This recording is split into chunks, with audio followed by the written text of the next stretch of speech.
How's it going, man? Well, good. Awesome. Stoked to be on here, guys. Stoked to have you. Oh, I appreciate that. We heard your dad's side of the story, Yeah. and just about how he grew up, and Yeah. I know just how crucial I would say you are to his team. So it's cool to have you on to hear your side of the story and to see your progression along with just the ups and downs of sport fishing and competition fishing in general. So I'm excited. This is going to be fun. Absolutely, yeah. Let me ask you a quick question before you start. Do you have headphones you could put on? Because you got an echo going. I can hear it bouncing off the ceiling. I do not actually have that. Unfortunately, We're gonna run with it then. We're gonna run in as long as I don't sound too bad. I can go inside and I can do that if we have to. But if it's just too bad out here, I don't know how bad it is. I can't really hear it. It just sounds echoey. Let's go inside real quick. See if it changes anything. And while you're walking inside, I'm gonna walk through who's on here. Say what's up. I see Dinks. What's going on, George? See Grant from Waterman's. What's happening? D-Day. What's going on? Lunchbox. We got a bunch of the fellas in here. How's this? It's a little bit better, or That sounds getting better. Yeah, it's not bouncing as much. okay? Here we go. That's a lot. Let me try something. Lot better. It's a lot better. Let me try something right here. What's up, George? What's going George? on? Okay. Good to have you on here. Sounds better. Better. Yeah, much Okay. better. Awesome. All right. Okay. So where do you guys want to start? Where I want to start actually is we always talk about PBs at the end, and I do want to hear all your different species PBs, but I want to start with what your big bag is. My biggest bag ever. Yeah. It wasn't in a tournament, but I think my biggest bag for me or for as a team. What's As up, a George? Team, yeah. As a team in pre-fishing, we've had over 29 pounds before. What's your biggest Pre-fish. What's your biggest on the in a tournament weighed? I think it was 1946, I think, so 19 pounds, something like that. We haven't broke 20 yet, but 19 is a good bag. Ultimately, you want to really go for 24. That's probably the best as far as I'm concerned. It's pretty 24 pounds. It's a great bag, and anything over really 20 is a good bag. Yeah, but this is a different subject. But I've done a rockfish tournament where it was a 3-fish bag, and I've had over 17 pounds for 3 fish. Reds. Yeah, I've done that before. I was Taking off his mask now. Yeah, what's the breakdown for those 3 fish? That's a lot of weight for 3 fish. Just fishing deep. You fish those deep stones, 200 to 500 feet of water. You get some big ones out there. It's not really that fun of fishing. I'm going to be honest with you. Obviously fishing's fun, but you're dropping down deep. It takes forever to get up. What's up, Jared? Anything you get is going to be a toad down there. You're getting some absolute pigs. I think my biggest of the day was a 7. I think the biggest on the boat was an 8. So we had some really nice fish. I'm glad you're being honest with us because I want to do some rock fishing. So I got an electric reel and I got a bunch of jigs for doing the deep jigging. And I've done it like twice. I'm like, no, man, I'm just going to go for calico. Most days, if you got the right spots, 250 feet with hookup baits, that's about the best you could probably have, really. And I'm a little bit biased, but 250 feet is really probably the fun depth because it's deep enough to be able to get down there, but it's shallow enough to where it's still fun. Yeah. When we had submission on, I was talking about a trip I was on where we doubled up on every drop. We were doing 600 feet, double up on big reds every drop. And it was like, man, this is fun, but I don't have another drop in me. I can't imagine if we were out here searching. Yeah. No, it's the way it was for me. Like I caught that whole day, as crazy as it sounds, I probably caught 5 fish. 3 of the 5 fish were 6 to 7 pounds. When your average down that deep's about 5 pounds when it comes to the reds. But I totally get it. It can be it can be hit and miss, that 500-600 foot stuff. You can go there and it's absolutely loaded, and then you can go there and there's absolutely nothing. I've done that a few times. I'm just going to be honest with you. It's very fun, but it's a lot of work. Yeah. It's a lot of work. Now, if you're pulling up a 8 from all the way down there, it's putting up a fight, right? Oh, yeah. Or is it just like cruising up? It puts up a fight for the first about 60, 70 feet, but anything besides that, the best way I can describe it, it's like a trash bag filled with cinder blocks and you're pulling it up from the bottom of the ocean. That's about the best way to describe it. You said you were doing that on hookup baits? No, I'm using a double rig actually. I don't know how familiar you guys are with the double rig. Yeah. I was using double 6 ounces, and it depends on the drift. Double 6 ounces, you're getting down there pretty good. But if the drift's lighter, I'd double threes or double fours. But for really that deep, you always want double fours just to get down there because it's just a long way down. You know what I mean? That's it. Is belly power. It's the belly power. You know, you could say that. Yeah. You're Yeah, like, man, it's not. The time I was doing it, we were using 16-ounce weights. It was. Oh God. Okay. Yeah. 16 ounce. I mean, 16 ounces? Oh yeah. They use when you're in Alaska, they use a pound, 1 pound weight. So. Oh my God. It's crazy, 1 man. pound.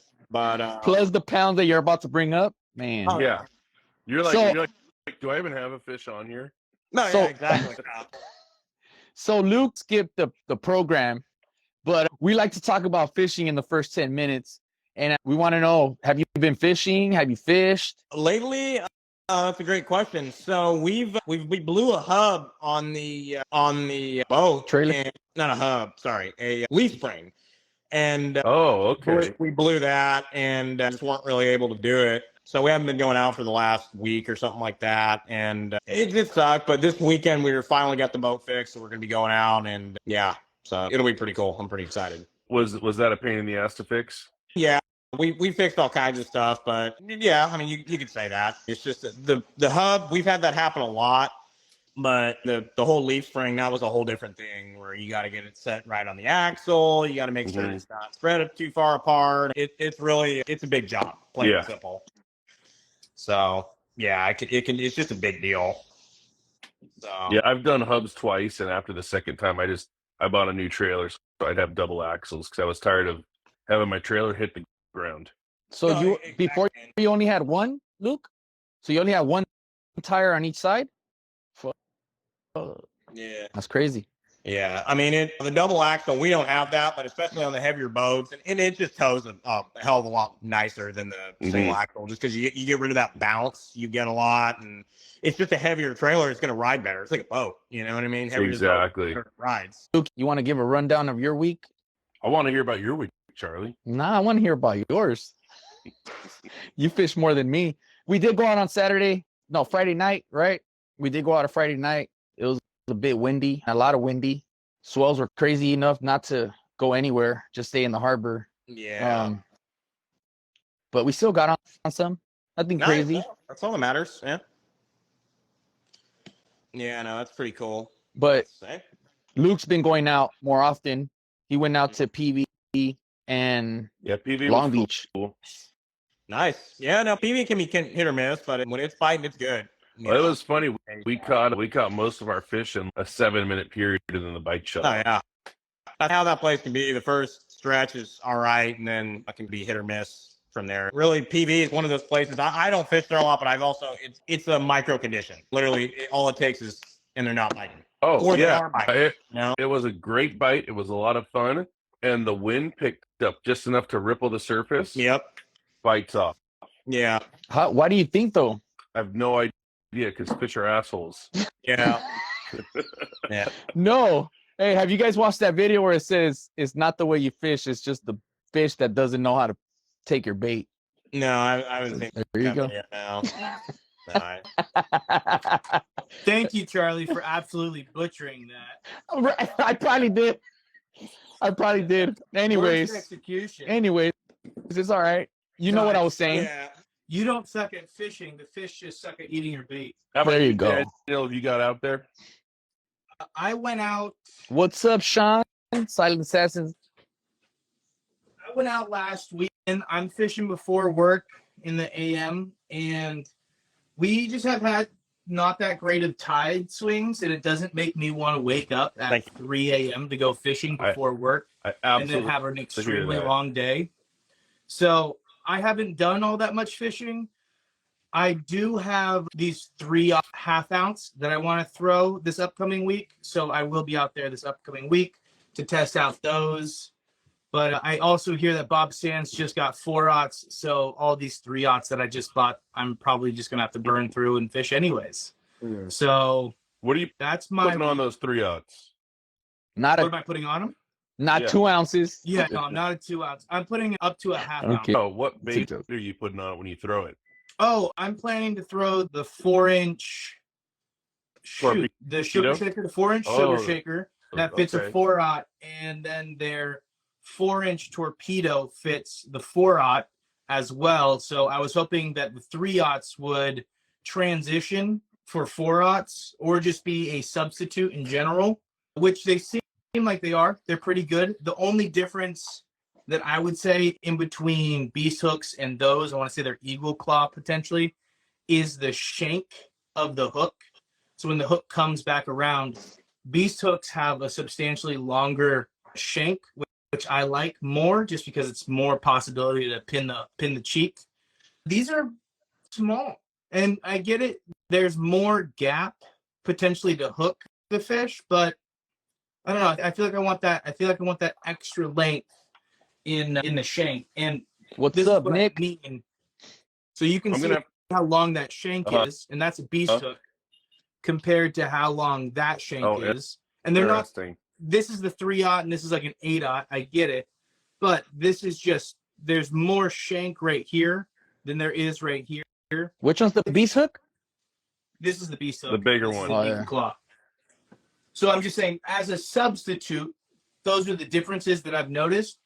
There shouldn't be any difference in hookability, but potentially smaller shank, he could lose fish. We'll see. I'm testing them out this week or this upcoming And now week. it doesn't matter because we got 4-aughts again. I know. Damn, Luke. I spent all this time looking for substitutes. Right. And now Hey, I'll fish a 3-aught. Don't worry. It's okay. I have a bunch of 3-aughts. What am I going to do but fish them? I'll fish them too. All right. Yeah, Charlie, we ready to get into this? let's do it. Cash, Yeah. run us through, man. How did you guys begin the whole tournament fishing thing? All right, I'm gonna go one step ahead of you. We're going how I started fishing. All right. Okay.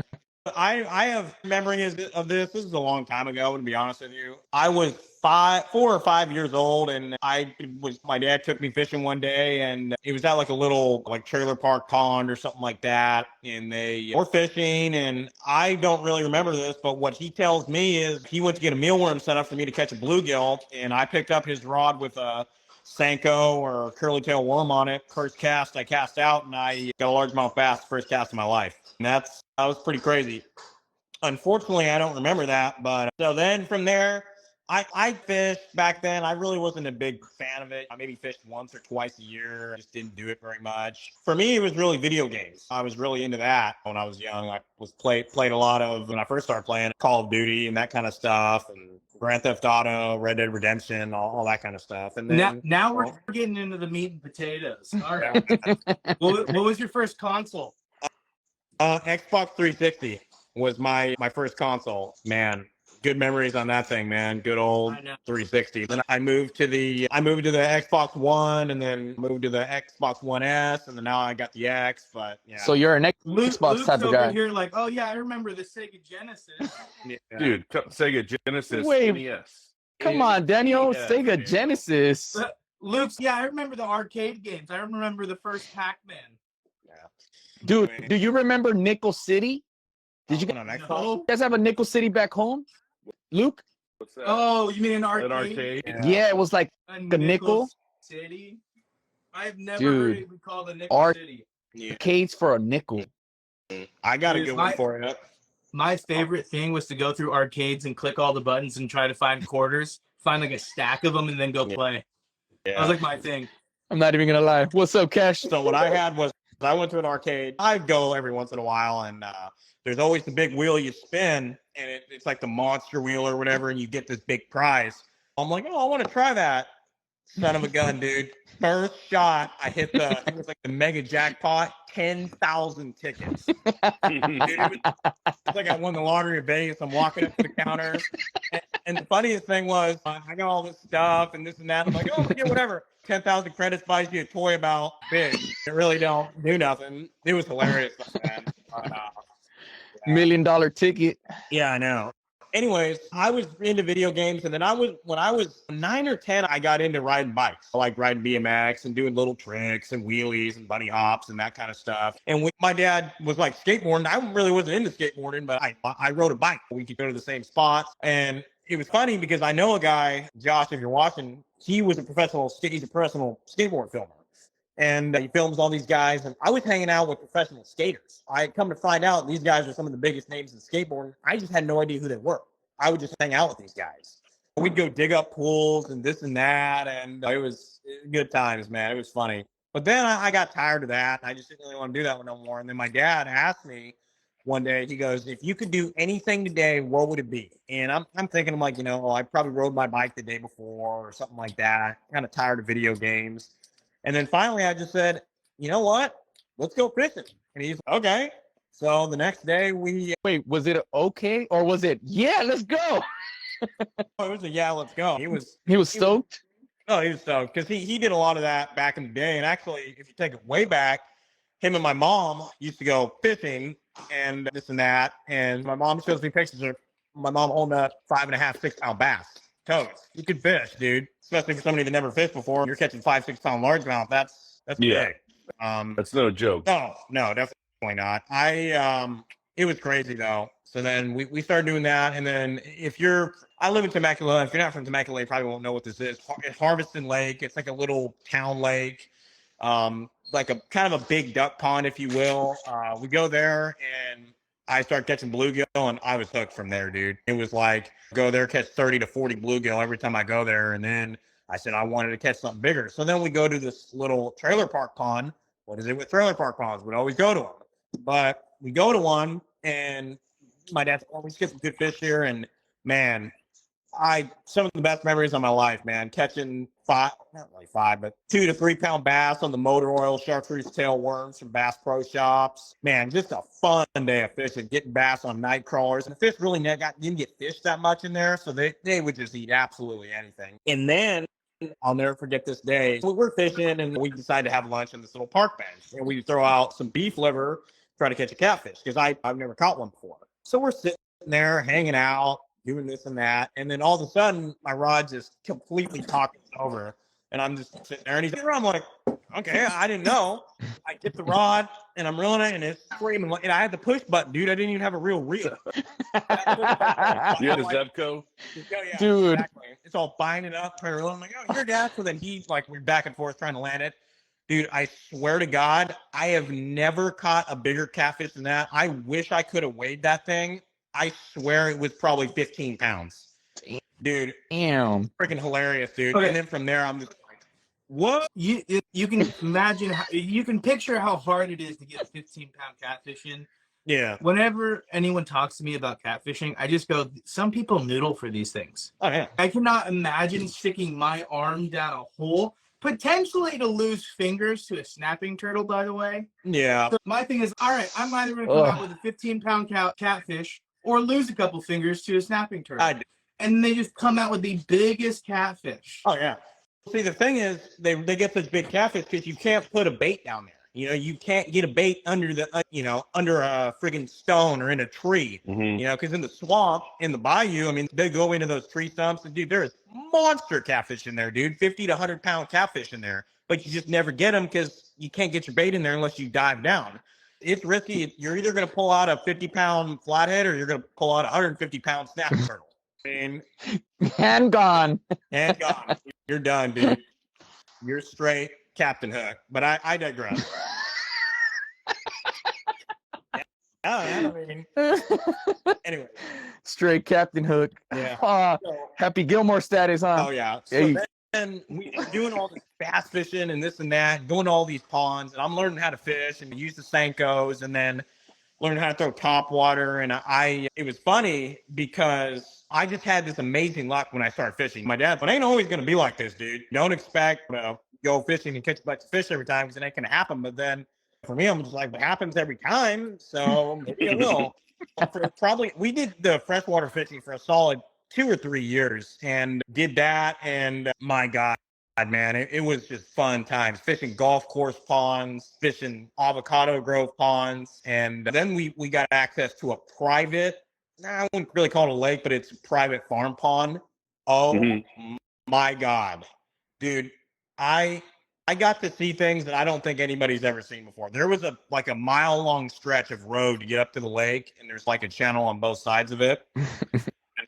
Dude, I'm walking along it, and I'm just seeing 4, 5, and 6 pound bass just bedding on the side of that. Chilling. Just chilling there. You throw a Senko or a speed craw in there, you're nailed. I never got any of the big ones, but dude, I will never forget seeing that. Or there's like a little holding pond above this place. You throw a frog in there, and you got bass blowing up on this thing like that. It was just unbelievable. My friend's ex-girlfriend, her family had like this timeshare kind of thing. Yeah. In this just 16-acre field. And then there was a bunch of ponds that were stocked with bass. And nobody ever fishes them because, well, they get fished periodically, but no one really fishes them. Yeah, exactly. Some of the best bass fishing, just out of like fun in general, was at those little ponds like that you were describing. Oh yeah. I made a swim bait, like a bluegill swim bait, really hideous paint job because I was using like acrylic paints. First time I finally got one to swim, and I was, this is so cool.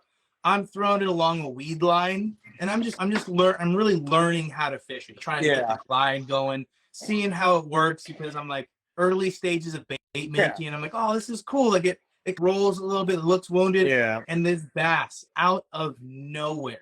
Like the water is green, and you can see, you have some clarity because you can see it, but I kid you not, out of nowhere, just comes up from underneath it and just goes boom and swirls on it, and I just screamed, a little girl. Dude, those I could picture that on Luke. I've heard it. Picture that. I've heard it. I've heard it before. But those ponds, I've heard it before. Oh my gosh, those are by far the most fun.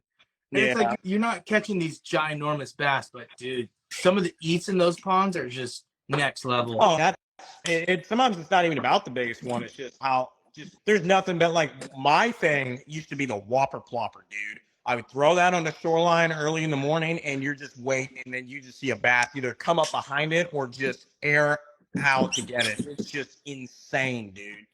I like when you see that wake come up. Oh, exactly. It. You see it coming behind it, and you just wait, and then you just see that.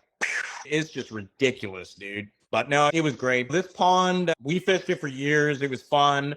Fish in this pond, really learned how to target a specific area, really learned how to fish. That place actually almost killed me. I almost drowned there, but that's another story.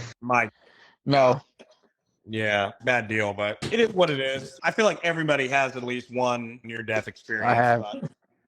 I almost drowned when I was a little kid. No, it sucks, dude. I have a handful of near-death experiences. Yeah. Anybody that's seen their life flash in front of their eyes at least once, you got a whole new, it puts a whole new twist on something. It's a rush. You can't wait until you see it again. Okay. I don't want to see it again. Yeah. I mean, it is what it is. But anyways, so, bass fishing and this and that. And then my dad's buddy says, hey, you guys need to try some saltwater fishing. You know what I mean? And we're like, okay. And my dad just wasn't real big on saltwater fishing because the way his parents fish, they throw out a big old sinker and just sit there, and that's just boring. So we start doing it, and it's funny because one of the first places we fished was the Carlsbad Lagoon. We're fishing there, and I think we throw out squid. We're throwing little swim baits and traps and this and that. And I'll never forget my first fish I ever caught in the saltwater was a white sea bass. Juvenile. Oh, that's hilarious. Nice. Juvenile white sea bass was my first fish I ever caught in saltwater. And it was funny. I was a young kid. I didn't know what this was. I was just like, oh, cool, kind of saltwater fish. I don't know what this is. Come to find out, it's one of the hardest fish to catch in saltwater. So I was, oh my God. And it was just unbelievable. And then I started catching spotties in the lagoon. And then I caught a nice corvina actually in the surf, sand crab, that kind of thing. And then we're doing this, and then we started saltwater fishing heavily. We started using swim baits and the dub grub, whack-em baits, that kind of stuff, underspins, cool baits. And then I'll never forget this. There was this day where my buddy Woods, or not even my buddy, just some random kid comes up, and we had caught absolutely nothing that day. We were just trying one last spot just to see if we could get anything. And then he goes, hey man, check this bait out. He pulls out it was a 1/4 ounce red hookup bait. And he goes, try it, man. I caught a bunch of fish on it. I kid you not, dude. Probably first or second cast, my dad gets one on the hookup bait. But it was weird. I didn't get one on the hookup bait right away. I was overfishing it. Right? You can overfish it. Because see, I was used to fishing a swim bait where you gotta pop it, let it sink, this and that. And not that you don't have to do that with a hookup bait, but it's a whole different thing. So I did that, and then it was weird because I like couldn't catch anything on it. I'm like, what the heck, man? What am I doing wrong? And then one day out of Coronado, we rented the skiff and went down there and did this and that. And I'll never forget, I flipped on a piling, saw my line jerk, caught a friggin' spotty, and it was over with from there, dude. Ever since that first spotty on the hookup bait, I was like addicted, dude. And then we started shore pounding at night. And let me tell you something, guys. Some of the bass that we lost on this certain spot that we used to fish, I still think about to this day. I've caught in 3-pound spotties and I've gotten real big spotties, but I've never felt something tug like this. It could have been a grouper, I don't know, but we were fishing 15-pound tests, 12, 15-pound tests, because we're largemouth guys, dude. We don't know nothing about the salt. So we started losing a bunch of fish, and then I got a 16-inch spotty, and this spot was just beautiful, dude. The first time we went there, I saw a spotty chasing bait on the riprap. We were catching them left and right, dude. It was unbelievable. And then you catch them out of this spot. They were all black. They'd never been caught before. They were beautiful fish I think I've ever seen in my entire life as far as spotties. But we started doing that, and we started getting more fish in saltwater more. And then I heard about the Grom of the Month. And for anybody that doesn't know, the Grom of the Month was a program, and they're still doing it, where back in the day, you had to tag hookup baits in 5 posts and tag Grom of the Month in a picture of you catching a fish with a hookup bait, right? And then at the end of the month, your name would be pulled out of a hat. And I wanted to do this so bad because I'm looking at pictures of Chad for the first time on Instagram. Dude, he's catching 5-6 pound sand bass and 6-7 pound calicos. I've never. I'm like, what? And I'm here. Saying, he's catching them all the time. Oh yeah, and he's catching 200 fish in a day, and I'm just like, what? Because I knew. I mean, hookup baits have changed my fishing completely. You know what I mean? I would catch fish before, but nothing compared to the hookup bait. You know what I mean? It was just unbelievable, dude. And the hookup baits tournament rolled around, and that was a tournament where it was, I believe it was float tube, kayak, boat, and shore. And I was lucky enough. Alec Fishing Mission Bay on Instagram was nice enough to say, hey, you want to go fishing? We'll take you out. So he took us out in his little 17-foot sailboat that he converted into a fishing boat in San Diego Bay. And we had a ball, dude. We were catching spotty, sand bass. I just never caught anything like that before. Sculpin. It was just unbelievable. And it was just crazy. And then I came back in the tournament and I figured out that I had gotten 3rd place. And I was so stoked that I got 3rd place. They called me up and I'm just like, yeah. A lot of people have seen the video. How many guys? How many in the whole tournament? There's probably 100 people, if not more. Kids division, probably like 10, 15 people. That's good. I like how in this whole story you just glossed over sailboat converted to fishing. You got to check out his Instagram, dude. It's unbelievable, man. Yeah, you got to send it to us after this because I do want to check it out. Oh yeah, I'll send it to you guys. That's cool. But it was unbelievable. And then I go, oh, this is amazing. And then Chad goes, it's going to get even more amazing. He goes, you're elected to be Grom of the Month. And I just lost it, man. Because I've been trying so hard to get friggin' Grom of the Month. And I was so just hell bent on getting that. So at this time, how old are you and how long do you think you've been fishing for, but let alone how long have you been fishing salt for? Probably less than a year, maybe. Oh my God. Dude. Really, I've been fishing since, I want to say 2016. I've been fishing since then. I think it was, I remember the exact date. I think it was June 25th of 2016 is when I started fishing. Really fishing. Yeah. You said you started fishing when you were like 4. I started fishing when I was like 4. I didn't really get into it until I was like 9. But yes, you're right. Okay. Now, did you just say that back in 2016 is when you started fishing? How old are you? I'm going to be 16 Thursday, actually. Yeah. Happy birthday. Thank you. Happy birthday, by the way, man. Hey, thank you. But the thing is, like I said before, You got to change your spectrum, bro. Come on, dude, get out of here. Dude, I don't. That's I ain't even got any of those setups anymore. I done sold them all. But he said I sold them all. yeah, just sitting in the house. Oh man. I got a whole cart full of rods. So I've been curious. You said you guys live in Temecula. So what's the drive to the closest ocean fishing for you guys? If you look at from a geographical standpoint, it's oceanside, but really we're about an hour from anywhere. From that hour. You guys are in the middle of everything. Pretty huh? much. We're smack dab in the middle, Riverside County almost. It's an hour from San Diego, an hour from Long Beach, and an hour from Oceanside. 40 minutes with Oceanside, but really it's an hour. But I started doing all the saltwater and this and that, and then when I've been anticipating going on the Grom of the Month, man, I swear to God, I didn't sleep for a week before, man. I was so excited, dude. I could imagine that, man. Because this is going out with a professional fisherman. Dude, I've barely ever been on boats. You know what I mean? We'd rent the skiffs and this and that. That's how I feel when Luke invites me. I'm like, I can't sleep. Yeah. Hey, look, hey, if you didn't know that, Luke, not You should have seen the first time Charlie tried to chive the boat. All right. I'll tell you a good boat. I got some good boat stories for you later on this thing. But now it was just unbelievable, man. And it was in that month, I think it was just 2018, where I was going on the Grom of the Month and I was going on my first tuna trip, right?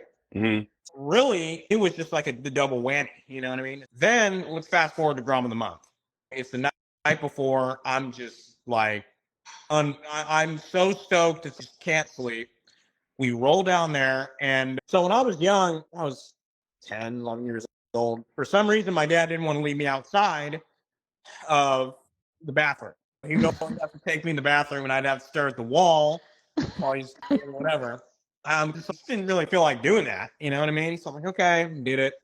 Like, oh God, I'm gonna smell the bathroom first thing in the morning. Just don't really want to. And we come out of the bathroom, obviously, and I just see Chad's boat sitting there. I'm just like, what? You know what I mean? And I'd never seen a boat like that before. Holy crap. I'm going on that. And we have all this junk. We got like friggin' 6 rods, this and that, cooler, this. And then Chad goes, all right, guys, you're going to need to pretty much bring the rods and that's about it. He goes, I got everything else covered. So we're like, okay. So we get on the boat and backing down the ramp, get in the water, and then we're going out. And I'm just, oh my God, man. I'm like pinching myself because I just can't believe this is happening. You know what I mean? And we're going, and finally we get up to the jetty and we're about to really get on it and get down to the spot. And Chad gets the boat going about 40, 50 miles an hour. And I never felt a rush like that, man. I love going fast. I never felt 50 miles an hour on a boat before. So I was like, oh my God. So one of the things I tell people, because I drive a 2005 Saturn View that maybe goes 70 on a good day with air pushing you forward. Yeah, with Charlie in the running in the back. And I tell people, I'm like, if I had a fast car, I would go fast. I think that's actually one of the reasons why I don't choose to upgrade, because I know I'll drive recklessly. Well, yeah. So going fast is fun. Oh, it totally is, man. So is it when you go on this Grom of the Month, is it just you get chosen as you, or you go with a couple other kids?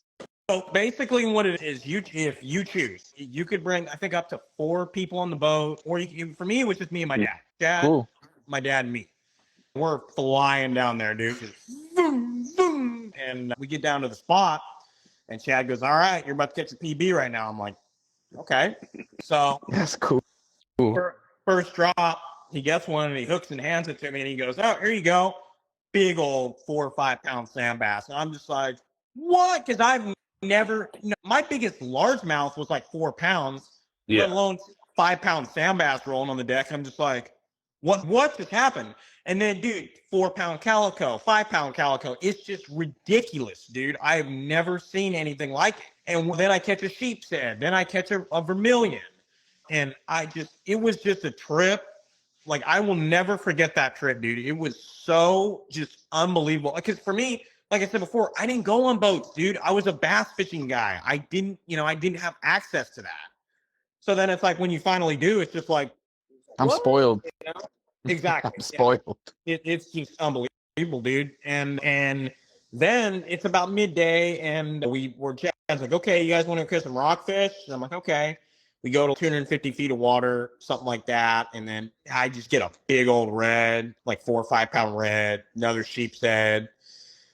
It was just unbelievable. And it's funny, midday, I had to take a nap. And Chad, oh, you want to take a nap? So he gets the life vest. He puts them out in the front of the boat. I'm like sleeping on that. I was like snoring, dude. I was so tired. So then I wake up before we roll in, and it was just unbelievable, dude. We come back in, we bag all the fish up, and pretty hilarious, actually. My dad has the fish in the bag, right? And the friggin' bag rips, and it falls into a puddle of launch ramp water. And he goes to pick it up, and it just splashes him in the mouth, dude. Just full on launch ramp water in the mouth. And Chad's, oh man, we were laughing. And something I left out, dude. Like midday before the rock fishing, Chad goes, "You want to catch a bonita?" I'm like, "What's a bonita?" And he's like, "All right, you're gonna see." So we're trolling, dude. It's ridiculous, dude. We're trolling it, and it's just, "Oh, you're fishing," and it's just going nuts. Dude, bonita are cool. What? They are fun. Dude, and it was ridiculous. I was catching like 8 to 10 pound bonito. I haven't got a bonito that big in a long time, dude. Seriously, I'm not lying. It was just So your dad, before this trip, you guys never have met Chad? No. Oh. I met him one time I think it was at the tournament early that morning, but besides that, I never met him.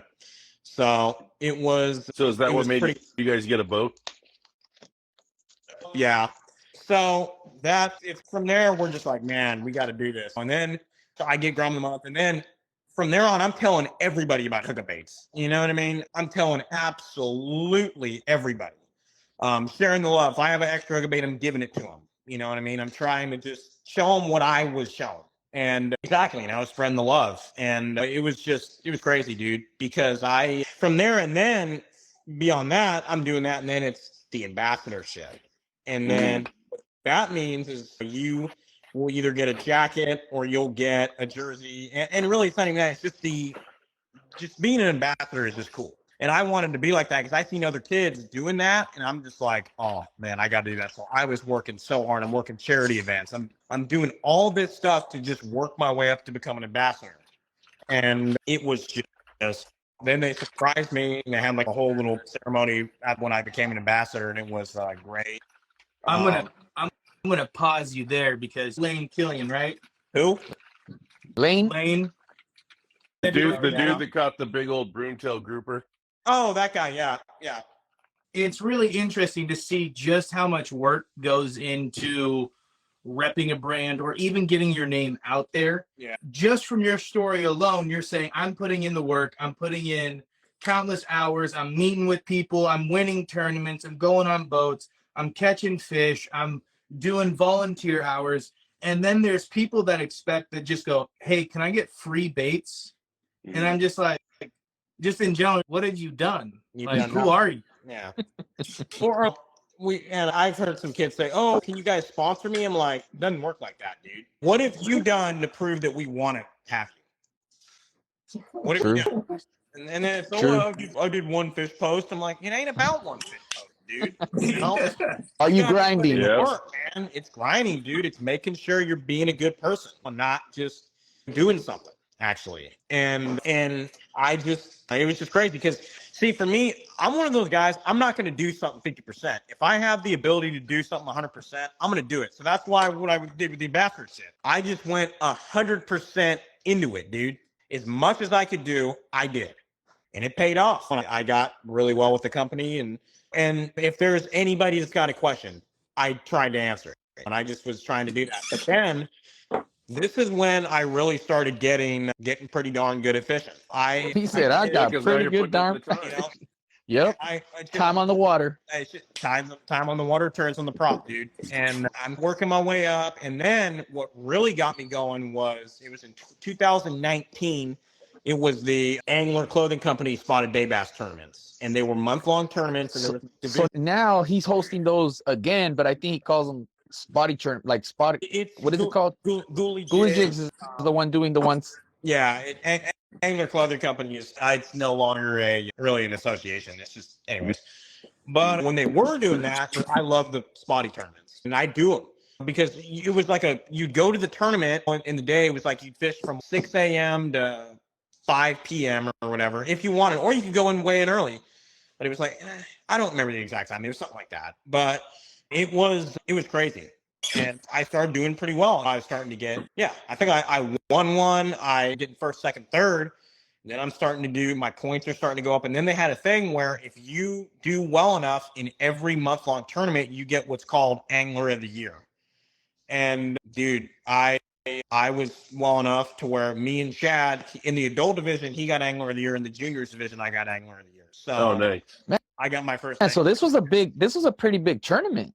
It was somewhat, but see, what I liked about it, it was all inclusive. You know what I mean? It was kayak, boat, float tube. It was just vessel and shore. That's all it was. You know what I mean? So was this in 2019? Yes. How old were you then? In 2019, let me see. I was 11 years old, I believe. So you're out here just flipping tournaments at 11. Yeah.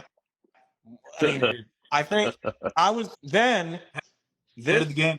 Then I'm going to start getting into the Angler of the Years. I got that and I was stoked. And that was a huge accomplishment because an Angler of the Year is a big award. If you're familiar with baseball, it's basically an MVP, essentially. And it was really cool. So then I slowly started working my way up. And then along the way, we started fishing the Saltwater Bass Series because Chad goes, hey, if you guys could get in the Saltwater Bass Series, I think you'd have a great time. And it teaches you a lot about fishing. So we don't have a boat, but we hear about this thing called Sleigh Day. So we're like, okay, let's check this out. We find out they only did Orange County and Long Beach area. And I'm just and bummed out. I'm like, I don't know if we're going to fish the tournament. So my dad told Ryan, and he goes, hey, can you help us out with this? And could you do down south? And he goes, oh, if it's got to do for a kid fishing a tournament, no problem. Got it. Yeah, he's a really nice guy. Yeah, he goes, hey, you need it. He's the owner of Sleigh Day? Yeah. Ryan is the owner of Sleigh Day. And if Ryan's on here, you're awesome, dude. And he towed the boat down for us for that tournament, and we were able to fish it. And we did horrible. We didn't know what we were doing, dude. We caught like 100 fish, but we just didn't get any legal spotties. But we didn't care, dude. We had learned so much. Because, see, the thing is, we're going after the tournament. There's like a barbecue and a hangout. Everybody talks about how they did. I'm hanging around the big dogs, dude. These guys that have been doing this for 20 years, and I'm listening. When I'm hearing things like, okay, I see what you're doing here. Hanging around with Chad and all these other guys. Matt Cobseth, Matt Moyer, a bunch of guys that just really are very successful at fishing. I just loved it, man. So then I think it was the first 3 tournaments we did Sleigh Day. Because we just didn't really have a boat. And then finally, I will never forget, we ended up getting the Bay Basher. I'll never forget it, dude. I think we bought it out from a guy in National City, and I remember driving down, and I remember sitting there. Did you guys just call it the Bay Basher, or how did that name come to be? Because since I started following your dad, and I've known that boat. And it's funny, the reason that I came up with the name Bay Basher was I always bass around and messing around with stuff. And I like to fish, and I always fish in the bay, so I'm Bay Basher. And I guess we just called it that because that's what we were doing in that a lot. We're doing a lot of bay fishing in it, and it was spotty wrapped before, no, huh? It never had that. Oh, how come you guys? I saw a picture of it. No, he did that on like a camera app on his phone. That never happened. Oh, gotcha. We eventually. What's up, Lane? We eventually did some stuff with it later on down the line, but. This thing, I'll never forget the first time we went out of Mission Bay with Alec, actually. He was on the first trip on the freaking Bay Basher, and we just slayed it, dude. We didn't even know what we were doing. We just found a lobster buoy, and we're fishing around that thing. Dude, I got like a 5-pound calico, big sand bass, this and that. We just had a great time, dude. And we blown our minds just to go out on our own boat and do the same thing we were seeing Chad do. Because we've been going on the boat with Chad a little bit after the Ground of the Month trips. Just, oh, here, you're invited. Then I've won Ground of the Month twice. I won it in 2018, and then I won it in 2019. I've been on a few trips, and it was just unbelievable, dude. So then we got the boat, and then this and that. But then, unfortunately, this is a bad one. We're pretty new to having the boat. So real quick, what kind of boat is it? Oh, yeah, it's a 1894 tracker bass boat, and it used to have. Please, if you don't ever get this motor, it's a 1994 Mercury. Think Bigfoot 60 garbage. And it's one of those bass boats that's also for saltwater. What kind? It's a DV. It's like No, what I mean is there's some bass boats that are not for saltwater, and there's a lot of stuff on them that'll corrode. This is that. It's not made for salt. It's not made for saltwater, but it's like a Great Lakes boat. It's meant to go out on like somewhat bigger water. It's not like a complete flat bottom. It's got a deep V somewhat. But that motor just gave us a bunch of problems, dude. We blew the stator out, and then I messed up. We're going up to Long Beach. We're like, oh, we're gonna fish the break wall. We go get all the way up there, turn the key, nothing. Mm-hmm. Blew the stator. Go all the way up to Long Beach just with a boat and really nothing to do with it. So okay, send it to the shop, get it fixed, and then it sucks. In 2019, we were pretty much out of a boat for 3 or 4 months because it was broke, just sitting broke in the driveway. Yeah.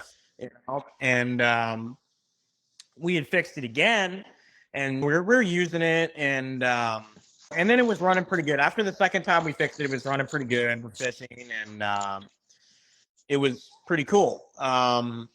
And then, about later that year, the next hookup baits tournament, I actually ended up winning that tournament. It was, I'll never forget, Jax was a 7-year-old kid that really got into fishing. And he was really fishing hookup baits and this and that. And he won Grom of the Month, and he invited me to go. So I'm like, oh, that's cool. And slated, dude. Big bass, this and that. And then he kept saying, he goes, oh, I want a yellowtail, I want a yellowtail. And then Jax kind of like, I don't know, man. We're gonna try, but we'll see. So we get then, and we're like, all right, let's go catch a red. So we got him red Brazilian rockfish, and then it was like the last part of the day, and the bait starts flickering on the surface. You know what I mean? And I'm just, I never seen that before. And then Chad hooks a yellow, loses it. So I'm kind of like, okay, dang it. And then, dude, I swear to God, I'm tying the knot. I get done tying the knot. I look to my right, there's probably a Major League Baseball field sized boil of yellowtail, 15 to 25 pound yellowtail. Oh, geez. Floating, dude. Easily pretty close to 2 football fields worth of just explosion. They are going all over the place, dude. That was, for me, I really believe, like a once in a lifetime thing to see that. They were just, it was just unbelievable. We had a 5-way hookup, and we landed all 5 fish. And then Jax, everybody's trying to get a fish, and we're all reeling. And then, Jax, Chad goes, just cast out there. Jax, literally, he just goes, because he had just in cast right or something. Flips probably 2 feet away from the boat. Bit, yellowtail. Casts his own bait, gets a yellowtail. So then he's fighting it, and then his was the last one to come in. So it was just unbelievable. And then he gets it, and we're all freaking out. We're just like, what just happened? We just got a 5-way hookup of yellowtail, as rare as that is. Let alone get all of them in. And that was my first yellowtail and his first yellowtail. I think there was like 2 or 3 first yellowtail on that boat. It was just unbelievable, dude. And then from there, we started fishing more with the Bay Basher, and then it was our second year of tournament fishing. I just want to go back 1 second. Yeah. And that first time that you hook a yellowtail and the way that thing runs, it's just amazing. Oh, it was unbelievable. And to have 2 of you hooking up at the same time, like, that's crazy. Oh, it was unbelievable. You know what I mean? So I just Was it like? out. Oh, it was like. I mean, it was just. Yeah, I love it. And you're like, when's it gonna stop? I know. It's just going. Exactly. Yeah. When's it gonna stop? But no, it was crazy, man. I just couldn't believe it. That's crazy. Never have I ever. Hopefully someday. You'll get it one day. You'll get it. But anyway, sorry. Go ahead. Then when is it? Like, when did you guys win your first Saltwater Bass Series tournament? Okay, let me get into this now. It was our second year. We had been fishing, and we did mediocre. I missed like the first 3 tournaments because I was sick. I got COVID a few times through there, and it's really in bad shape. And I just couldn't fish the tournaments, right? So he had to do them solo. And Wait, so you are able to fish solo? no, yeah, you can fish solo. But you Oh, can't I didn't. take a different partner. Is that correct? Um, Like he Yeah, has to fish solo because he can't take someone else. you could switch partners, but yeah, he fished solo. But sorry, wait a minute. Yeah, Chad, you're right about that, dude. Oh my God, the COVID trips. Let me get into this. We missed the first few tournaments, and or not missed, but I missed them. And my dad did pretty good, did 6th place in every tournament. And then one of them, I wasn't there for this, but he just smoked it, dude. He had probably, I think he had close to a 14-pound bag, 15-pound bag, and he lost. I think he lost by a dead fish penalty by 1 ounce. He ended up getting 2nd place and just did really well. And it was pretty crazy. And after that, I gotten over my illness or whatever, and we started doing tournaments, but like together like we used to do. And it was crazy, dude. We were doing all right, 5th, 6th place, always middle of the pack. And then Danny Higley, I don't know if you're going to watch this or not, but he was in 2nd for Angler of the Year of Saltwater Bass Series, and that's a big accomplishment, getting Angler of the Year. And he was, I think it was, I forgot who was in 1st place, but he was 2nd and we were 3rd. We finished that season 3rd place in Angler of the Year because it was the COVID year. It was all messed up. But we got to rewind a little bit. So one of the tournaments got canceled during the COVID, and me, my dad, and Chad, he would come and fish on our boat because he didn't really want to take his boat out. You know what I mean? So it was just me. We'd fish Long Beach and everywhere, dude. The COVID trips, that is really where I learned how to saltwater bass fish, and that's when I learned how to catch fish really good. I will have to say that some of my best fishing was during COVID. Oh my God. I started fishing during. No, I didn't. We all have those stories as shore pounders where it's somebody's always got a beef with like people who fish. Yeah. The beauty of COVID is nobody was out. You could go anywhere and you're like, huh, but this is nice. I'm not getting. But then it got to the point. It got to the point where everybody was trying to do it. People were just like doing it because there was nothing to do, and it was hard to get. It was hard to get stuff. I remember I wanted to get a spinning reel, and they would sell out quick, man. Like people were just buying stuff, and then COVID died down, and then everybody's selling their stuff. Yeah, no. So there was a lot going on, but it was the COVID trips were unbelievable, dude. And Chad, if you guys haven't fished with him, we have it. We have it. Chad, was that an invitation?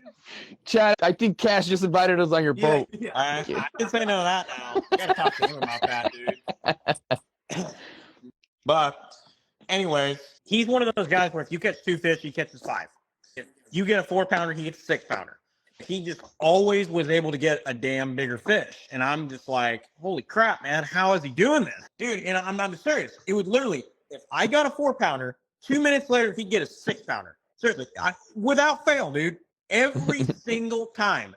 And then finally, one day I just said, all right, I'm going to figure out what this guy's doing.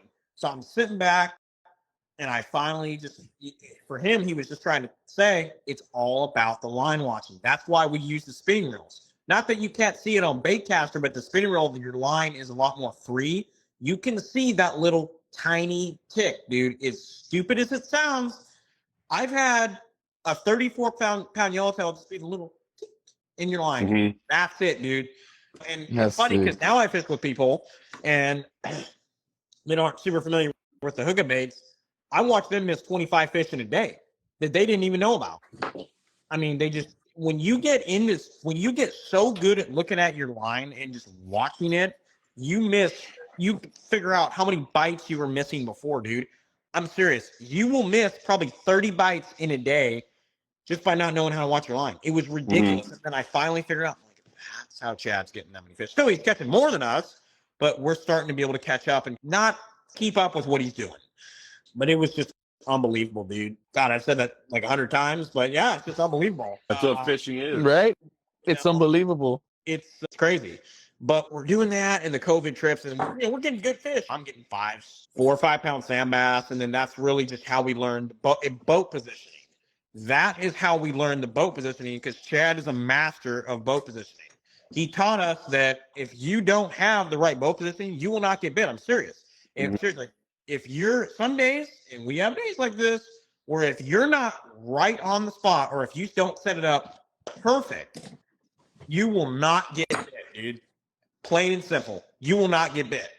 The COVID trips were great, and that's about all. So just great time fishing. It was just awesome. And then we're starting to apply that out on the boat, and we're starting to do pretty good. We're starting to have really good days of fishing on our own. And then that year, I got my 7-pound calico, and I was just ecstatic because I'd never caught a bass that big, freshwater or saltwater, and I was just astounded. How long and did that stick with you? still sticks to me to this day. No, but I mean, Nice. that Good first answer. time you catch that big bass, Good you're answer. Almost like you're almost on this natural high for a couple days. Yeah, no, I was on. Man, I just caught my best calico ever, right? I'm showing this fish to people that don't even fish. Oh, yeah. And the first thing people say is, did you eat it?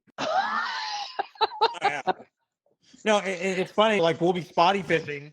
Oh, I'm sorry, I'm messing up. The COVID trips, we would go to Marina Del Rey, dude. If you There's fish no Marina fish Del in Rey- Marina Del Oh, Rey. There's Whoa. no fish in Marina Del Rey. Okay, yeah, there's no fish in Marina Del Rey. The problem is Right there's now. so many seals they eat all the Yeah. spotties. Yeah, there's bluegill in there. No, but go on with your story. You were going to Marina Del Rey? And we would fish it, and dude, nobody fished there back in the day. People were like we catch spotties, they're like, oh, is that good eating? I'm like, yeah, okay, if you want it, Sure. I'll give it to you, but not really. And it's actually pretty funny. One time I was fishing in the Embarcadero down in San Diego, and there was these Japanese tourists that were there, and I'd come to spotting, and they go, oh, how much for fish? How much for fish? And I'm like, wait, what? And they wanted to buy the fish, and I'm just like, I can't really do that, man. I can't sell I that. can't really sell you fish. I can't really sell you a 12-inch spotting, man. So Marina Del Rey has these Buddhist events where they go to release fish. Really? One of- That's what one they of do? the days It's before work. awful. It's awful. I know that they go to the boat dock, right? Yeah. Bait dock, yeah. The I've bait sold- dock, sorry. I've sold a couple of spotties just for them to release. Oh, yeah. What? Because I'll be What kind of fish fishing do they on Westwood. release? So they'll Huh? go and they'll buy out the bait barge and they'll release all the bait into the marina. But what sucks is if I've had it happen where I'm going out the next day Yeah. and they haven't reloaded yet, and they're like, "No, we don't have any bait." What do you mean you don't have any bait? Oh, the Buddhists came through and bought it all. Oh, you couldn't. Sorry, I'm not couldn't laughing. you couldn't save a couple scoops. Sorry, I'm not laughing. Nope. It's a quick paycheck. Nope. Yeah, no, I've literally had it ruin trips before. I didn't even know they did that. I just thought they went to go do ceremonies at the bait dock. Just what? I never heard of that one, dude. That's a new one. Me neither. Yeah. And Me and you both. it- No, Cash? they've got a sign up there. They spent so much money. They put a sign up there. I know. I saw that. yeah, it's something to witness for sure. But if you ever go and you're like short pounding, they'll buy spotties off you or whatever you catch just for Yeah. You sold spotties? for them to release them. Wow. I And mean, then what Dennis the- took the extra home and ate Then- it. Calling DFG on you. He was selling spotties for people to release. Yeah, release into their kitchen. Putting weights in them. Put them with. Yeah. Oh man. Anyway. Banana said, "Thanks for the baits, Daniel." You're welcome, Banana. So I want to know. I might be going ahead of myself, but when was your win? I'll tell you my win. Okay. So, second season, got third place. The next year, we were like, we're going to get Angler of the Year. Boat was doing 7 miles an hour. And it's just so tough to, oh yeah, I swear to God, I could row faster than that thing's going. Dude. You know? And what would that take you? About 45 minutes to get to the break wall? Yeah, give or take. Yeah. For where we fish, we've had a tournament before. Dude, we're missing 2 to 3 hours of fishing time just getting out there, dude, because it's so slow. So we're like, okay, man, we're gonna try. And then the first tournament was Mission Bay. You could either fish Mission Bay or you could drive over to San Diego Bay and fish with your boat on the water. And we were pre-fishing for that, and I swear to God, dude, I wanted to just punch myself in the face, dude. It was so cold, and the water was so cold and so clear, dude. It was literally like probably 3.5 weeks of fishing with you're maybe getting 1 or 2 bites a day, maybe get one fish. It was just terrible, man. And then finally, I'm just like, tournament day comes. Okay, we're gonna see what we got. I kid you not, first row of docks, legal. I get to the end of the row, I get a 17-inch spotty on 8-pound test. So I get that 17-inch spotty and reeling it, and I'll never forget That's that fish. dangerous. Oh yeah. Oh, and pillar. And then the worst part was when I first hooked it, it runs towards the keel of a boat, dude. And I'm like, I'm trying to get it away from there. And dude, I get it in, I get the fish in the net, the hook just pops out. I'm like, oh my God. Okay. So I get it, have it in the tank. And that's why we have nets. Yes, sir. Absolutely. Dude, and I'm just like, oh my God. So we're fishing. We have a decent bag, but then we come back to weigh-in, and this is why, let me give you a very valuable lesson.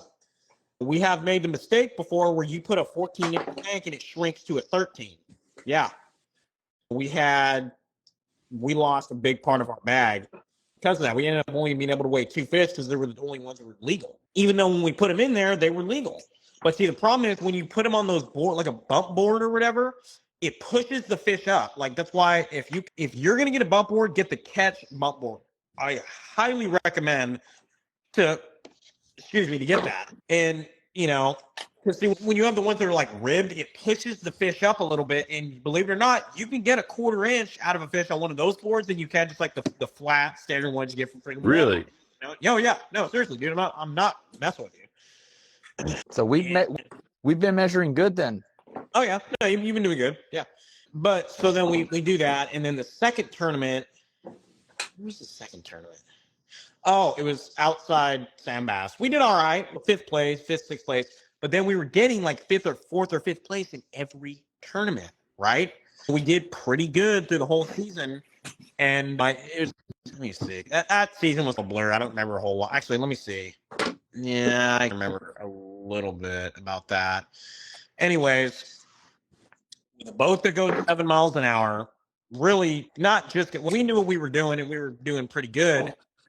This is what you end up with when you work hard and you never give up. That was our 2022 Saltwater Bass Series Angler of the Year trophy. Nice. So That was our second Angler of the Year. This was in 2021 is when we got that. We just struggled all year. We got that. But in 2021 also, we started getting really good. That was the year we really figured it out in 2020-21. That is when we just figured it out. Outside, inside, whatever. We just got it. And we were fishing a lot on Chad's boat that year, going to Mexico, and we're catching 300-400 fish in a day. I think one of our best trips in Mexico was 4 guys, 425 fish in one day. Oh wow. 4 to 5. Every fish is probably 3 to 5 pounds down there. It was just unbelievable, dude.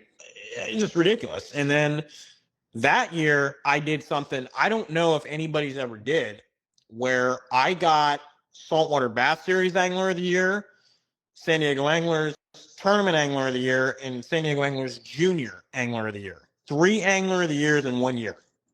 I think I was 13 when I did that. Now, I'm not trying to blow my own horn.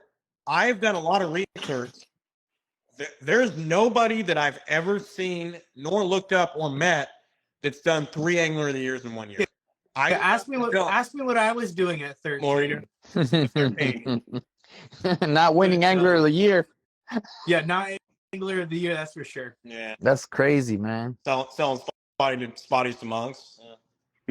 Selling spots for monks. That's awesome, dude. Thanks for telling me that. I knew nothing about that. That's a new one for me, dude. But it was just amazing, man. Getting the Angler of the Years and this and that. And then 2020. Okay. T, what's happening? What's up, T? Yeah, what's up, man? Sheesh, T on. What's up? But back to it. 2022 was probably one of the best years of fishing I think we ever had. It was that February we won our first tournament. inside Long Beach in the harbor. I'll explain to you that one. So essentially what we did was we had pre-fished. We did okay. We did all right. And then tournament day comes and third cast, my dad gets a 5-pound calico in the harbor. Oh. And I'm like, oh my God. So we get a 3 or 4 pound sand bass. We have a really good bag. There's a spot we have, it's a long riprap spot. And I had my spotty rod. I make a cast way down it and I'm running it. And first cast, bam, legal spotty. So we got the trifecta. This is how we almost messed up though. Because see, we thought the trifecta meant 5 extra angler of the year points, 5 points towards angler of the year. It didn't. It meant 5 extra points to qualify for the championship. Okay. I had to deal with that and we almost messed up because we had a 3-pound sand bass and a 2-pound spotty, but we wanted to keep the 2-pound spotty because we thought it was whatever. We ended up winning the tournament. And back then, I think it was, if you win a tournament, I think it's still this way. If you win a tournament, you're automatically qualified for the championship, just automatically. That was really cool, and we finally won. We had finally won a tournament, won like $1,200. Nice. It was awesome, dude. And then I think it was the second tournament that year was, gosh, why am I not? So wait a minute. First tournament was Newport. We sucked at that one. We had a really bad tournament, and then third was, I think it was Marina Del Rey after that, actually. That was pretty fun. We worked really hard on Marina Del Rey, got second place in that. Then in between that, there was a San Diego Bay tournament we sucked into, and we got 5th or 6th place. And then let me explain to you why we never give up. I think it was May of 2022, and it was Long Beach outside calico only. Dude, it was the worst calico fishing I've ever been in my life. The wind blowing, doing the weird thing it does in Long Beach where it cools everything down. Yep. And it was, dude, 50-degree water in the morning. And we're just like, what the heck, man? We're trying to figure it out. We cannot figure it out to save our lives, man. And it was our last pre-fish before the tournament. And this tournament, and we were on pace to get Angler of the Year again. But this tournament meant we were going to get Angler of the Year or not. This meant our Angler of the Year, basically. Dude, last pre-fish, I get a 5.5-pound calico. We found a spot. We went out on tournament day, 7 miles an hour, leaving, takes us an hour to get out there. We had to leave 2 hours early. I think we had the second biggest bag of the tournament. That was probably one of the best days of calico bass fishing in my life. It was, dude, wide open. I swear you could have got that and dropped it down there and you would have got big. So that was, it was your 19-pound bag? No, that was our 17-pound bag. Good question, actually. I'll get more into that. So really, we just to let you know, we got the 10-minute warning. Okay. So we did really well and we slayed it, dude. And we won the tournament. We got Angler of the Year. Then we went to the championship. And we looked at our stats and we did pretty okay the whole year against we had, I think it was 2 or 3 tournaments we would have been top 3 in Masters. So then we go to the championship, and it's a 2-day championship in San Diego. I think the first day was 3 calicos, 2 sand bass, or vice versa. And we did really well. We pre-fished. And the first day of the championship, 19-pound bag. Second day of the championship is where it really gets interesting. It was like, I swear to God, probably 10 o'clock in the morning, tournament ends at 3. We have a 6-pound bag. Horrible fishing in the morning, dude. We had pretty much, we had a turn. In that bag, we wouldn't even place in the championship. He gets a 5.5-pounder. Then we get a 4. We get another 4. Then another 4. Then before you know it, we're looking and we go, oh my God, this bag might be bigger than yesterday. So in the last hour of the tournament, I think we weighed 19.06 on our second day, and we ended up getting 3rd place in the championship. And nice. We did back-to-back Angler of the Year. So Very nice. I'm not 100% sure. I think we might be the only team that's ever did 2 Angler of the Years in a row. You guys put in work, man. it's all about, but it's just, you got to work hard, dude. You got to grind. And I grinded. Luke and I will have something to beat now. You set the bar, so Yeah. once Luke and I get out there, we'll put you through the ringer. Oh yeah. For me, I have said since the day I really got into fishing, I said I want to be the best fisherman in the world. And I have a total of 6 angler of the years. The record is 9. So my ultimate goal You're on track. is I'm going to break the all-time record for most angler of the years. And the guy that holds that record is Roland Martin, is the guy that holds that record. There's some other guys that have similar stuff, but I'm on pace. If everything goes right and I fish good enough, I will get my 7th angler of the year for this year, next time. And I'm very proud of those. I worked very hard for all those angler of the years that I got. Yeah, that's not a oh, you got lucky. No. Nah. You got to work, dude. You can't. And that's why it pisses me off a little bit when I see these kids that don't want to do nothing. They expect everything. Life doesn't work like that, dude. You got to grind and you got to just struggle until you finally get where you need to be. You know what I mean? And it's What is your PB calico? 7 pounds. Is that 7 pounder? Yeah. 7 pounds. So my PB calico's 7 pounds. My PB sandbass is 8. My PB spotty is 3. My PB yellowtail, I think it's 34. My PB red, 7 pounds. I've got a 15 pound cutthroat actually. I've got a 150 pound black sea bass. I have a pretty good bag. Well, one of the things that's pretty nice is you didn't say any astronomical numbers. You're not like, oh, it's an 11-pound calico, it's a 13-pound sand bass. It sounds like you're preaching consistency. You're consistently above that middle ground. And that seems, correct me if I'm wrong, but it seems like that's where you're really winning, is that you're not having that one exceptional day. You're having a lot of really good days. Yeah. Consistency is everything, whether it's baseball or fishing. Baseball, in the first half, you don't just slam it. And then the second half, we expect to win no games and you ain't going to do nothing.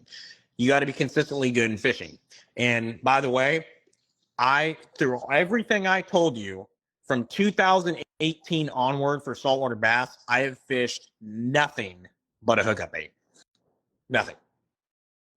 Nothing else. Nothing else. I think the only other thing I ever did was live bait on a sport boat. But besides that, everything hookup baits. So I'm going to ask you this, because occasionally I'll have guys come out on the boat with me with hookup baits, and I fish the wall a lot. And I'm like, go ahead and use them. You're going to lose them. And typically they stop using them after they lose the 4th or 5th hookup bait. So what's your suggestion to someone at the wall to not lose their bait so often? Okay, so this is what you're going to want to do. When you cast at the wall, you're going to want to keep your bail closed. As soon as your bait hits the water, keep your bail closed. And you're going to imagine the wall is a staircase, right? Mm-hmm. And you're going to want to walk it down the staircase, and you let it sink, but you keep your bail closed because you don't want to fully open your bail, because then it sinks in those rocks and you're going to lose 100 baits. That's just not how you do it. You keep your bail closed and you swim it and you work it down that staircase. You get destroyed, dude. So you never open it up. You let it pendulum down. Exactly. Pendulum down the wall. And I don't cast right in the wall. Like if I, like, let's say this is the wall, right? And a lot of people are casting right here on it. I'm casting away from it. Because what people don't realize, the wall might be right here, whenever everybody's casting it, but the wall goes down 40 feet, 40 to 50 feet. Some spots, and there's rock all along that edge. I'm casting on that outer edge, trying to get, because I've noticed those bigger fish sit on that outer edge. Sometimes they're right into it, but I've noticed, in my experience at least, they're always on that outer edge, So I try to literally like bank off the rock, let it bounce, and then play in a foot of water. You're saying you like to go what, like 10 feet away from the rocks? Yeah, I mean 10 feet away from the rocks, something like that. 10 to 50 feet away. And that's just what I use. That's just the way I do it. I know guys that cast, like you said, bounce off the rock. Yeah, no, it's really cool to hear a different perspective on how to fish it. Yeah.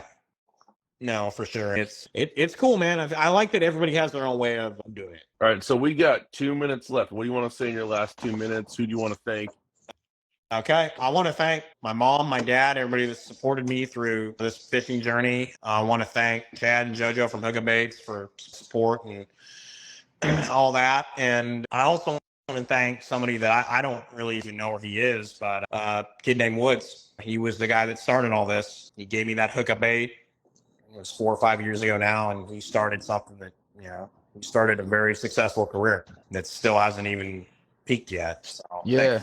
thank you, Woods. If you're wherever you're out there, dude, thank you. You did what you were supposed to do and spread the love. Here's a word for the kids my age that want to get to the level that I'm trying to fish at. If you want to do anything in life, you got to work hard. This is what I say. Ask for nothing, you'll receive everything. Ask for everything, you will receive nothing. Let me explain that to you. If you ask to be an ambassador, you're probably not going to get it. Just because, do you want to be an ambassador just to say you're an ambassador and just to act like you're cool? Or do you want to be an ambassador to try to help people? You know what I mean? And that's just the way I roll. And just work hard, be humble, and just be consistent. That's about it. And just work hard. That's if anything, if you don't listen to anything I say, work hard. If you work hard at anything, you will be well at it. This is what hard work is. That's hard work and it pays off. You know what I mean? Absolutely. So that's all I can say. And don't be afraid to think out the box. So that's just all I got to say. You know, I'm just here to preach, and I see you got some guitars hanging in the background. I think that's cool. I got a few right here, if you can see, or if you can see or not. But They're yeah, hidden. yeah. Thanks for having me on. I appreciate you guys. This has been awesome. I've really always wanted to do this. So Glad you came on. yeah. All right. Cash, thank you, man. So check it out. We're going to give you the official invitation. Saturday, September 9th, Glizzy's at the ramp, Cabrillo launch ramp. Okay. We're going to hope you and your dad can make it. We're going to start pushing the flyers a little harder coming out here. We just announced it last week, but it's 6 a.m., food at noon. Okay. Cash, thanks again for joining us, man. Yeah, no problem. Super stoked to have you on. I just want to do a little closing speech. Thank you guys for having me on here. And, you know, I don't know if you guys are a big fan of Hank Williams Jr., but if I get stoned and sing all night long, it's a family tradition. This is what I'm talking about right there. That's the family tradition. So, all right. Congrats, guys. Well, man. You guys have a great one. And I can't wait to see what you. Sorry, go ahead. I can't wait to see what you got next, man. Yeah. Oh, and by the way, I know these go on YouTube sometimes. When is this going to be out? Because I have some family members that want to. It takes 3 to 4 weeks. It depends on, I'm not sure what, because we're usually backlogged a couple weeks. Okay. And then I'm also pretty bad at editing. Occasionally we'll have a computer problem or something. So I'd say anywhere between 3 and 5 weeks. Okay. All right. Well, that's no problem. I just want to know if it even will be out. It definitely will. It will. It will be. Before it comes out. I'll let you know. Okay. It will be. So 3 to 5 weeks. All right. Yeah. Perfect. We'll keep you posted, man. So Matt just jumped. Matt just said. So Matt, I'll shoot you the winners. Guys, go ahead and shoot me the address as soon as you can, so I can get that to Matt. And then he said AFCO's gonna take care of you guys. So I'm stoked to see what they got. Matt, thank you and AFCO for the support, and every Cash and everybody watching. I hope to see you guys at Glizzy's.